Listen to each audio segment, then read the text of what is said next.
এইভাবে গিমা শাকের ভর্তার রেসিপি বানালে বাচ্চা থেকে বুড়ো সবাই খুশি খুশি চেটে পুটে খেয়ে নেবে।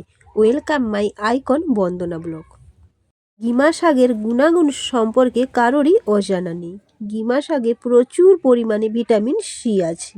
গিমা শাকগুলো ধুয়ে পরিষ্কার করে নিয়েছি। দেখুন একদম কচি কচি নরম গিমা শাক। আর শীতকালে গিমা শাক একদম তেতো ভাব থাকে না, কম কম থাকে আর খেতে লাগে অসম্ভব সুন্দর।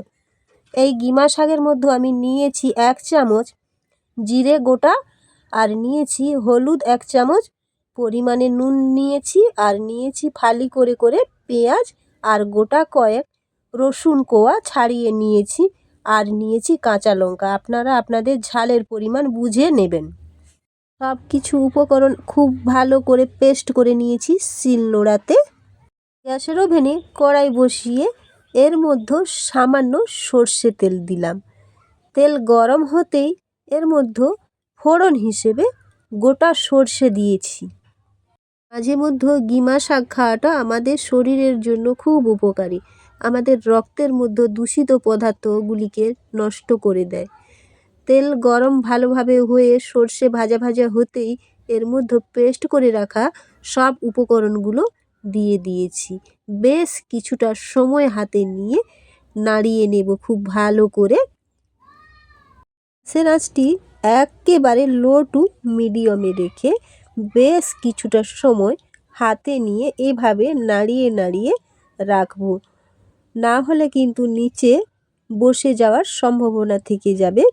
তো আস্তে আস্তে নাড়াতে নাড়াতে দেখুন এর মধ্যে যে জলটা ছিল সেটা কিন্তু শুকিয়ে গিয়েছে। আর যে পাত্রে আমি এই পেস্টটা রেখেছিলাম সেই পাত্রটি ধুয়ে সামান্য পরিমাণ এখানে জল দিয়েছি।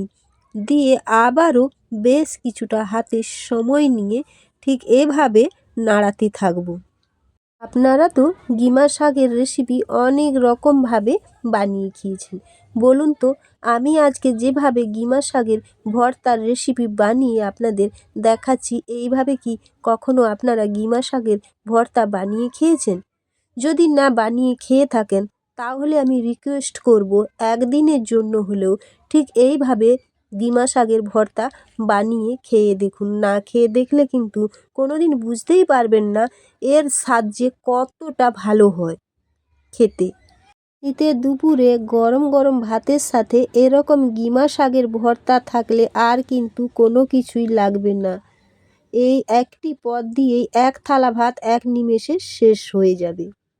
বাচ্চা থেকে বুড়ো সবাই কিন্তু খেতে খুব পছন্দ করবে। গিমা শাক তেতো হওয়াতে অনেকেই কিন্তু গিমা শাক খেতে পছন্দ করেন না, কিন্তু এইভাবে যদি গিমা শাকের ভর্তা বানিয়ে দেন তাহলে আমি বলবো যে সবাই কিন্তু খুশি খুশি মনে চেটে পুটে খেয়ে নেবে। চ্যানেলের সকল বন্ধুরা এতটা ভালোবেসে আমাদের পাশে থাকার জন্য আন্তরিক অভিনন্দন ও ভালোবাসা। আমাদের রেসিপিগুলি যদি ভালো লেগে থাকে চ্যানেলটিকে সাবস্ক্রাইব করে দেওয়ার অনুরোধ থাকলো, আর পাশে থাকা বেল আইকনটি প্রেস করে রাখবেন যাতে করে নিত্য নতুন ভিডিও দেওয়ার সাথে সাথে খুব সহজেই আপনাদের কাছে পৌঁছে যায়। এইভাবে নাড়াতে নাড়াতে ভর্তার গা থেকে কিন্তু জল সমস্ত শুকনো হয়ে গিয়েছে, আর কালারটাও দেখুন কেমন চেঞ্জ হয়ে গিয়েছে, আর তেল ছাড়তে শুরু করে দিয়েছে। ভর্তাটা আমার রেডি হয়ে আসছে প্রায়। তো এরপর দেখুন আমি একটা প্লেটে সার্ভ করে আপনাদের দেখিয়ে দিচ্ছি। ভর্তা আমার একেবারে রেডি।